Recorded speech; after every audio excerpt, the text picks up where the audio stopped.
एक समय का अजेय वुल्वरिन अब अपने पंजे भी मुश्किल से क्यों निकाल पाता है? क्योंकि इस समय तक वुल्वरिन लगभग 200 साल का हो चुका है। उसकी हीलिंग फैक्टर धीरे धीरे खत्म हो रही है और उम्र ने उसे पहले से कहीं ज्यादा कमजोर बना दिया है।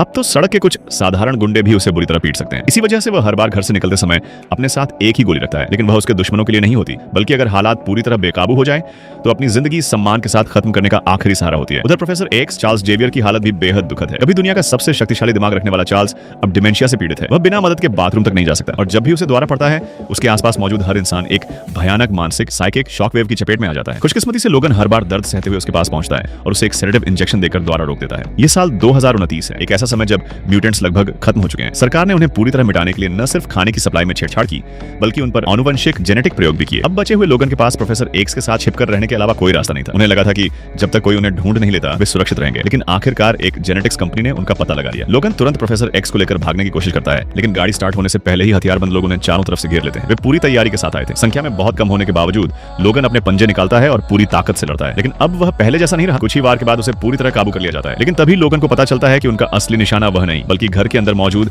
एक कमजोर दिखने वाली लड़की है। कुछ समय पहले एक महिला ने अपनी सारी जमा पूंजी देकर लोगन से उस लड़की को सुरक्षित जगह पहुंचाने की विनती की थी, लेकिन जब लोगन अगले दिन उसे लेने वापस आया तो उसने देखा कि उस महिला की हत्या हो चुकी थी।